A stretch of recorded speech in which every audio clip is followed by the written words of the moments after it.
بلال اظہر کیانی صاحب، اب یہ جو باتیں کر رہے ہیں ڈاکٹر زبیر خان صاحب، ان کو ہم نظر انداز کیسے کر دیں؟ یہ خود آئی ایم ایف میں کام کر چکے ہیں، یہ خود وزیر تجارت رہے ہیں، تو کیسے نظر انداز کر دیں ان کی باتوں کو؟ نہیں دیکھیے، آپ کا پوائنٹ آف ویو ہو سکتا ہے، مگر نہ میں کلک ہوں نہ ڈاکٹر صاحب یہ دعویٰ کریں گے، تو میں تو بزیادہ احترام. دیکھیے، میں نے آپ سے پہلے کہا کہ کوئی یہ نہیں کہہ رہا کہ چیلنجز کوئی نہیں ہے یا کوئی چیز ایسی نہیں ہے جس کی درستگی ابھی ضروری نہیں ہے، مگر میرا خیال ہے to be very honest and with all due respect, بہت ون سائیڈڈ ویو اور میرے خیال سے بہت ایگزیجریٹڈ ویو دے رہے ہیں ڈاکٹر صاحب کہ سب کچھ تباہ ہو گیا، برباد ہو گیا. ایسا ہے نہیں. دیکھیے، کیا ٹیکس ریٹس ہمارے ملک میں آئے ہیں؟ بالکل ہیں.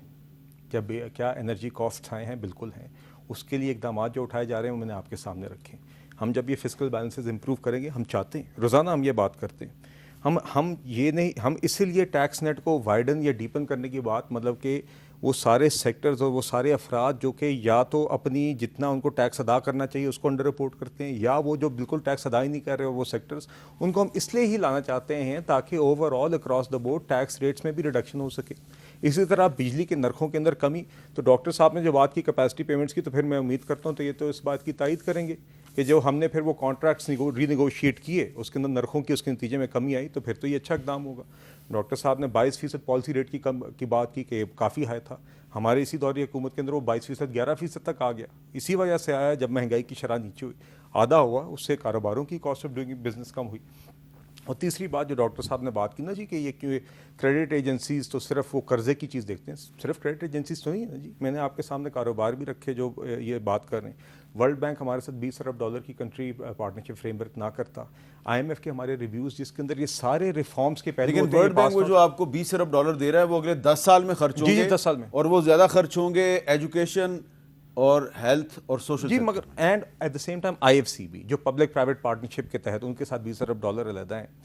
تو دیکھیے، اینڈ اوور آل ایک گلوبل ریکگنیشن ہو رہا ہے. امریکہ کے ساتھ ابھی ہم نے جو ایک ٹیرف ڈیل ہمیں ملی ہے جو ہمیں خطے میں، دیکھیے ہماری ایکسپورٹ، ہاں یہ آپ نے اچھا ذکر کیا نا. اس میں ذرا تھوڑا ایکسپلین کریں میرے سننے والوں کو کہ ایک طرف ہم کہہ رہے ہیں جی کہ پاکستان کا ٹرمپ ایڈمنسٹریشن کے ساتھ یہ ٹیرف پہ ہماری ڈیل ہو گئی ہے، اور ٹرمپ نے جناب انڈیا پہ 50% ٹیرف لگا دیا. انڈیا کی تو ایسی تیسی ہوگی، ہمیں بہت فائدہ ہوا، لیکن ہمارے تو ملک سے جو امریکن کمپنیاں ہیں وہ چھوڑ کے جا رہی ہیں. نہیں دیکھیے اگین حامد میر صاحب علیحدہ باتیں آ بھی رہی ہیں، کچھ اپنے کاروبار یا آپ نے جن کمپنیوں کا بھی ذکر کیا جی وہ آئی ہیں لیکن وہ امریکن کمپنیاں نہیں ہیں. نہیں دیکھیے، کمپنیز کا آنا جانا ایف ڈی آئی کا حصہ ہوتا ہے. کچھ کمپنیز کافیوں کے آپریشنز ہیں، کچھ اپنے لمٹ کرتی ہیں، کچھ اپنے بزنس ڈیسیجنز کرتی ہیں، کوئی آؤٹ سورس کر دیتی ہیں.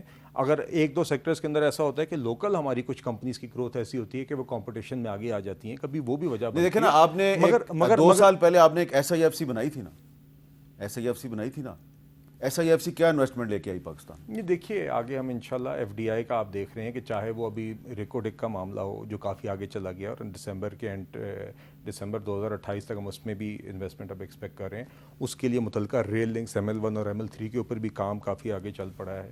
مگر جو میں آپ سے بات کروں وہ یہ ہے کہ جو ٹیرف امریکہ کے ساتھ ٹیرف ڈیل ہوئی اس کی سگنیفیکنس یہ ہے کہ ہماری پچھلے سال $32 ارب کی ایکسپورٹس تھیں. اور اگر کوئی واحد ملک ہماری سنگل لارجسٹ ایکسپورٹ ڈیسٹینیشن ہے، واحد ملک جہاں پہ ہماری سب سے زیادہ ایکسپورٹس جاتی ہیں تو وہ امریکہ ہے. وہاں پہ پچھلے سال بھی ہماری $6 ارب کی ایکسپورٹس گئی تھی. تو جب اس ملک کی ہمارے خطے میں باقی کمپیٹرز کے مقابلے میں ٹیرف میں کمی آئے گی تو یقیناً ہمیں اس کا کمپیٹیو ایڈوانٹیج ہوگا انشاءاللہ، اور ہم امید کرتے ہیں کہ اس کے نتائج آئیں گے.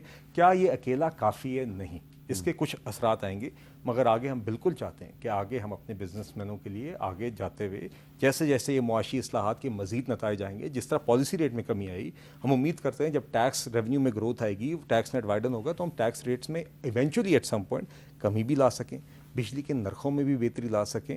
تو انشاءاللہ دیکھیے یہ ایک ابھی تک پچھلے 1.5 سال میں حامد میر صاحب آپ مجھے بتائیے، پچھلے سال جب یہ حکومت بنی تھی سب سمجھتے تھے ایک کانٹوں کا تاج ہے. ایک دو اور جماعتوں کے پاس بھی موقع تھا حکومت بنانے کا، سب اس سے بھاگے تھے. سب کا خیال تھا پچھلے جون تک ملک ڈیفالٹ کرے گا، جو اس کرسی پر بیٹھا ہوا ہے اس سے رہا نہیں جائے گا، اس سے یہ گرمی برداشت ہی نہیں ہوگی. سب کا خیال تھا کہ یہ اس طرح کے حالات نہیں ہوں گے جو آج ہیں. الحمدللہ معاشی سطح پر بھی ہم اسٹیبلائزیشن لے کر آئے، بہتری لے کر آئے، اور آگے اب ہم نے آگے معاملات کو لے کے چل رہے ہیں. جنگ آئی، جنگ اللہ تعالیٰ کا کرم ہے ہم جیتے، تو اللہ تعالیٰ نے کرم کیا ہے کہ معاشی سطح پر بھی اور اس سطح پر بہتری آئی ہے. ہم نے اب اس سفر کو آگے لے کے چل رہے ہیں، اور روزانہ وزیر اعظم صاحب سے زیادہ کسی کو بھی اس ارجنسی کا احساس نہیں ہے. روزانہ وہ اپنی ٹیم کو پش کرتے ہیں. ہم یہ جانتے ہیں کہ ابھی اسٹیبلائزیشن ہوئی ہے، ہم اس طرح کے مواقعوں پر پہلے بھی آئے ہیں بطور ایک معیشت. ہمارا ایک بوم بس سائیکل رہا ہے کہ IMF پروگرام آتا ہے, اسٹیبلٹی آتی ہے, پھر جب معیشت 4-5% گروتھ سے اوپر جاتی ہے تو ہماری امپورٹس بڑھتی ہیں, فارن ایکسچینج کے ہمیں مسائل شروع ہوتے ہیں, ایکسپورٹس اس تناسب سے نہیں بڑھتی اور پھر ہم کرائسس میں آتے ہیں. ہم نے اس دفعہ اس کو اوائڈ کرنا ہے. اسی لیے میں نے آپ سے ٹیرف پالیسی کی بات کی, جس کے نتیجے میں ہمارے را مٹیریلز اور جو مشینری درکار ہے انڈسٹریز کے لیے اس کی کاسٹ کم ہوگی, تاکہ ہماری جو موجودہ ایکسپورٹنگ سیکٹرز ہیں وہ زیادہ کمپیٹیٹو. اس کے لیے آپ کو پولیٹیکل اسٹیبلٹی بھی تو چاہیے. نہیں, دیکھیے یہ تو میر صاحب 1.5 سال سے ہم بات سن رہے ہیں اور الحمدللہ پولیٹیکل اسٹیبلٹی رہی ہے, اور اس کے نتیجے میں ہم یہ نتائج لے کے آ سکتے ہیں. اسٹیبلٹی ہے کہ پریزیڈنٹ آف پاکستان جو ہے وہ انٹیریئر منسٹر کو فون کر کے بلاتے ہیں, بھائی یہ پنجاب گورنمنٹ کی اور سندھ گورنمنٹ کی لڑائی رکواؤ, اس میں بعد میں آتے ہیں. لیکن ڈاکٹر صاحب یہ ایک سوال چھوٹا سا بنتا ہے, بڑا امپورٹنٹ ہے. میں ان کے 2 چیزوں نہیں وہ آپ لمبی بات نہ کیجیے گا, چھوٹا سا میرا سوال ہے کہ پچھلے سال کہا جا رہا تھا پاکستان ڈیفالٹ کر جائے گا. پاکستان نے ڈیفالٹ نہیں کیا. یہ اس گورنمنٹ کی اچیومنٹ ہے کہ نہیں ہے؟ یار دیکھیں بات سنیں, انہوں نے قرضہ لیا اور وہ پچھلے قرضے دیے. اگر آپ یہ بتاتے کہ انہوں نے زر مبادلہ کمایا اور اس سے پاکستان کے قرضے کم, کہ میں آپ کو بتاؤں اس وقت پاکستان کے جو بین الاقوامی قرضے بھی ہیں اور جو اندرونی, وہ بھی as a percentage of GDP 3-4% بڑھ چکے ہیں اس پچھلے سال 1.5 سال میں.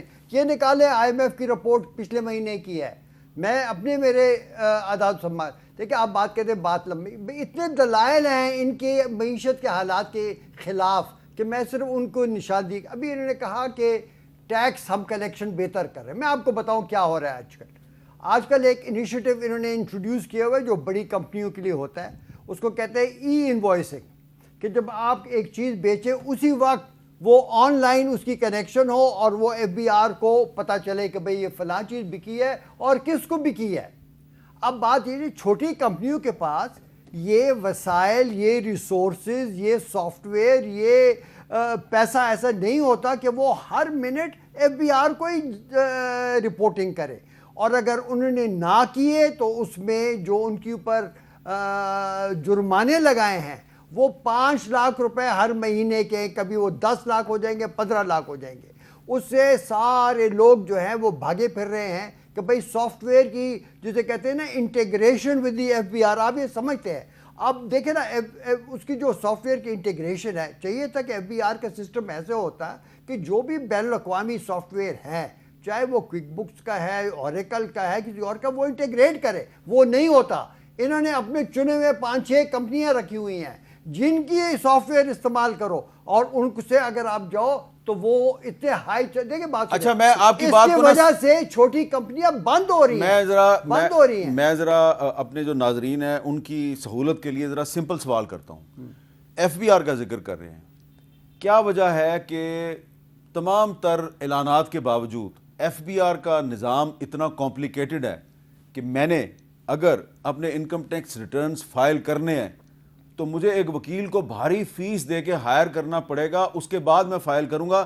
اپنے طور پہ میں نے بڑی دفعہ کوشش کیا, نہیں ہوتا. نہیں اس دفعہ امیر صاحب, ایک تو مجھے اجازت دیجیے مختصراً 2 لائنوں کا جواب جو ڈاکٹر صاحب نے بات کی.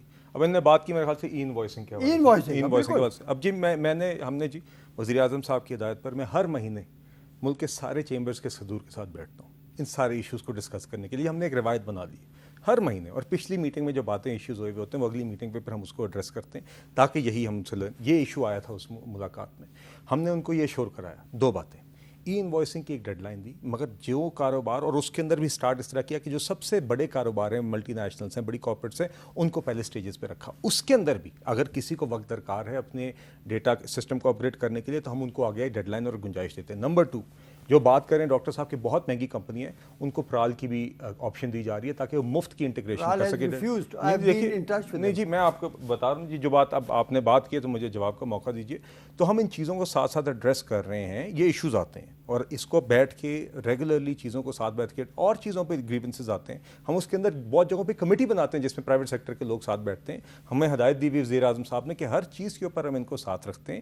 بزنس کی جائز جو باتیں, جو لوگوں کے جائز آن دا گراؤنڈ اعتراضات ہوتے ہیں, شکایات ہوتی ہیں, FBR کی ہائر جو آفیشلز ہوتے ہیں وہ خود بھی چاہتے ہیں کہ گراؤنڈ سے فیڈ بیک آئے تاکہ بہتری کا سبب بن سکے. پرال کے اوپر جب میر صاحب آپ نے بات کی, دیکھیے اس سال اس کو تھوڑا سا ریٹرن کو امپروو کیا گیا, مگر آگے پرال کے اوور ہال کے لیے ہم نے پرائیویٹ سیکٹر سے ایک بورڈ بنایا جی. اس کے اندر